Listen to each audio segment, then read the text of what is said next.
itu sebabnya orang lain perlu dengar kita bicara. Orang yang belum percaya itu perlu mendengar kita memberitakannya. Itu sebabnya semua kita harus bicara, semua kita harus pergi. Bapak Ibu yang dikasihi oleh Tuhan, semua kita yang mendengar. Semua orang Kristen harus bicara, menceritakan tentang Yesus kepada orang lain, bersaksi tentang Yesus.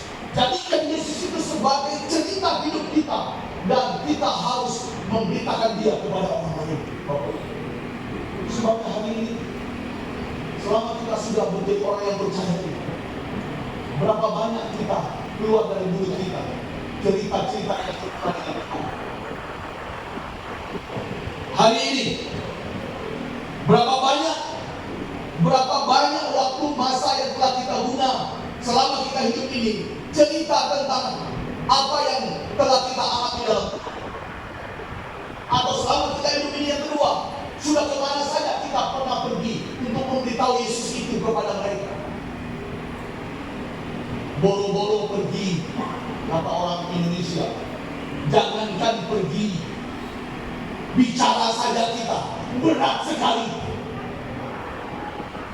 Tapi kalau cerita orang, wah. Kalau bicara orang, wah. Kalau gosip, kalau fitnah, tapi saya dipancing. Kalau kata satu kalimat, kita sambat dengan 1000 kalimat, bahkan 1 buku.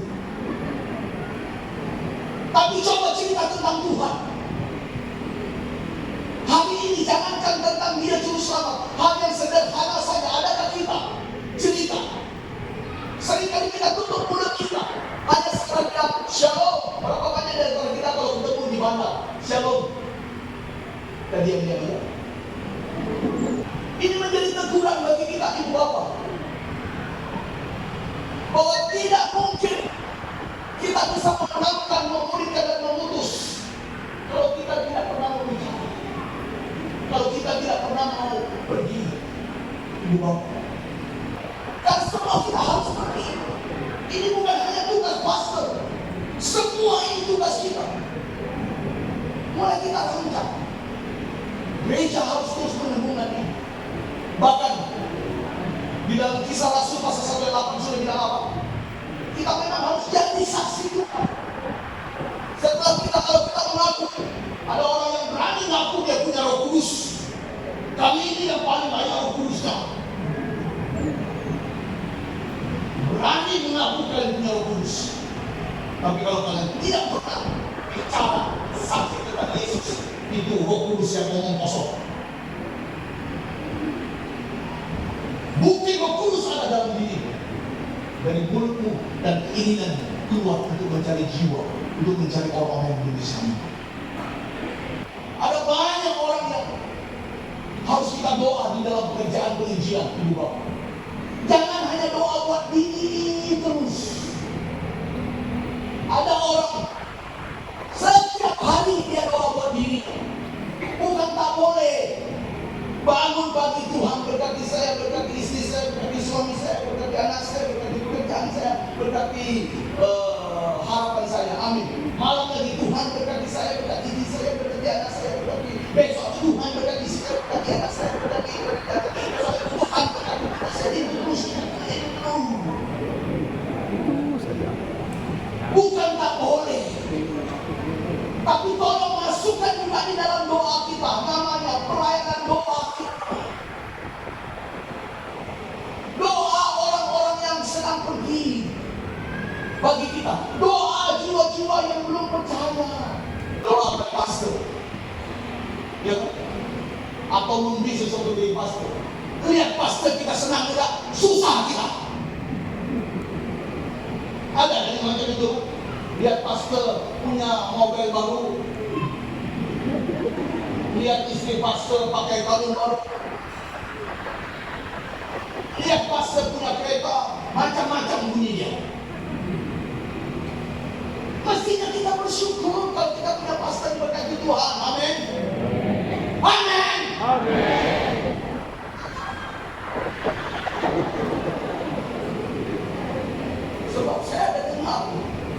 Sedih hati saya. Kok kita setega itu? Dia wakil Allah melayani kita. Tak bisa ada orang bisa ganti dia. Kalau dia tidak ada orang seperti orang kasih nama orang, kasih kubur orang di kuburan kalau tidak ada pastor. Itu sebabnya dukung sokong dia dengan agama supaya dia kuat. Dan kalau dia sudah berkata bersyukur dengan dia. Yang tidak lihat senang lihat pastor itu sukses itu karena dia tidak pernah doa pastor. Karena kalau dia doakan pastor, pasti waktu pastor diberkati dia rasa puji Tuhan, doa kita dijawab. Amin. Kalau kami pastor ini tahu kebenaran ini tidak penting, ibu bapak. Kami adalah para pastor yang tidak akan pernah ingin bicara barang ini, karena ini barang kalau kami bicara, kami selalu dianggap salah. Tapi kenapa kami bicara barang ini? Bicara tentang uang. Sebab Tuhan yang diam, Tuhan yang beri bagi tahu, Tuhan yang ceritakan. Bicara tentang pemberian itu sama pentingnya dengan bicara tentang keselamatan kita. Tolong paham. Itu sebabnya kalau kami bicara tentang kita mendukung dan dana ini sesuatu yang benar-benar penting bagi Bapak. Sebab semua orang boleh membantu pelayanan misi penginjilan. Ada amin? Ada amin? Mari kata, saya boleh bantu penginjilan. 2, 3, saya boleh bantu penginjilan. Sebab apa? Sebab ini ayatnya 2 Korintus pasal 9 ayat 10. Kita baca 2, 3. Ia yang menyediakan benih bagi penabur dan roti untuk dimakan. Ia juga yang akan menyediakan benih bagi kamu dan melipat gandakannya dan menumbuhkan buah-buah kebenaran. Karena ayat ini berkata, semua kita orang yang percaya kepada Tuhan itu selalu dalam hidup ini terima 2 hal. Yang pertama, roti untuk dimakan. Yang kedua, benih untuk ditabur. Sama-sama dengan saya 2, 3. Roti untuk dimakan, roti untuk ditabur. 2, 3. Roti untuk dimakan, benih untuk ditabur. Persoalan kita sekarang, kita suka makan rotinya, tapi kita makan benih-benihnya sekalian. Saya tidak ada masa untuk bilang bahwa perpuluhan itu wajib atau tidak.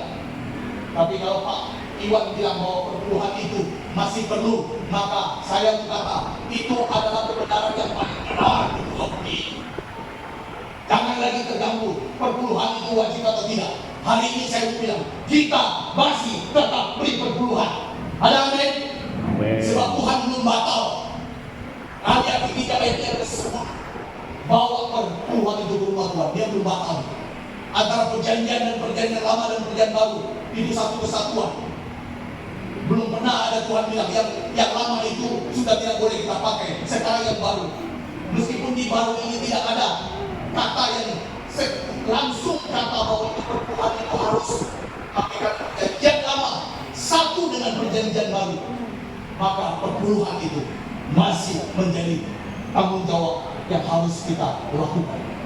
Karena jelas kita memberi banyak akan memperoleh banyak, memberi sedikit memperoleh sedikit. Ini ayatnya 2 Korintus 6 ayat yang ke-9 ayat pasal 6 ayat 9. Sama-sama kita baca 2, 3. Janganlah ini orang yang menabur sedikit akan, dan orang yang menabur banyak akan. Jangan takut memberi. Jangan takut. Para pastor juga jangan takut kasih persembahan. Jangan takut kasih perpuluhan. Ini para pastor juga kadang-kadang tidak kasih perpuluhan. Amin. Baru pandai khotbah kasih perpuluhan. Ya. Para pastor juga harus komit kasih persembahan yang terbaik. Baru jemaat Tuhan kasih yang terbaik.